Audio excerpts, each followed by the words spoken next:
she had bought some furniture from a furniture store that closed, and another company took over.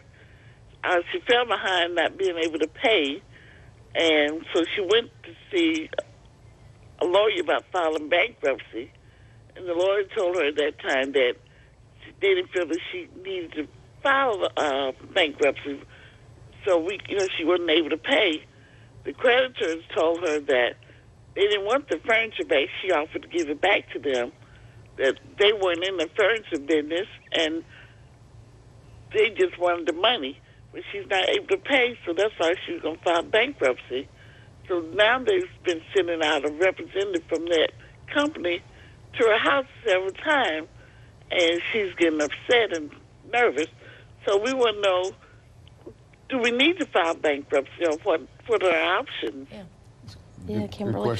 Kimberly, that can be hard because, you know, if that's the only creditor that's given you problems, the problem may be maybe there's not enough debt there. There's a cost to filing bankruptcy, and sometimes we don't want to put somebody in bankruptcy that doesn't need to be there. But that's horrible creditor coming out to the house. Maybe see somebody else and just get a second opinion. That would be my suggestion.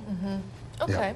And if it's a couple and they're facing these issues, do both people have to file for bankruptcy, or do you see situations where people split up to try to hide assets and that kind of thing? Like what? We hope not. Right, but I mean, like what do you see in those situations? Only couples do not have to file together. Sometimes it is beneficial to do that because when you're married, most of the time you're going to have joint debts, joint liabilities. So it may be better to file together, but we just look at both options. But no, if you're married, you do not have to file together. Okay, yeah. Some people may think that that may be a misconception that, oh, we'll get divorced and then try to hide, you know, some financials and, you know. You can never try to hide assets because you can get in trouble for that.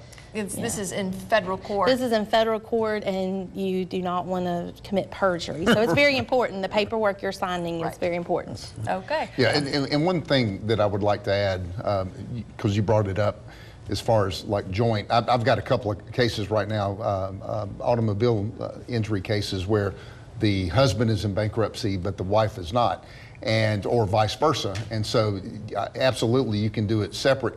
But one thing I wanted to leave everyone with is if you are in bankruptcy and if you have an automobile accident, you need to let your bankruptcy lawyer know, because that claim that you have is an asset. And so a lot of times when you settle your case, a lot of times some of my clients that are automobile clients or slip and falls or what have you, and they receive a personal injury settlement, that money does not go to them directly. It goes to the bankruptcy court. So whether you are already in bankruptcy, let's say you're in bankruptcy and then you have an automobile accident or some other injury, whatever personal injury lawyer you need that you go to, the first thing you need to let them know is that you're in bankruptcy, so that personal injury lawyer can do everything necessary, and vice versa. If you file bankruptcy first and then do it, or vice versa, you need to let them know and let your bankruptcy lawyer know, because things can really get messed up.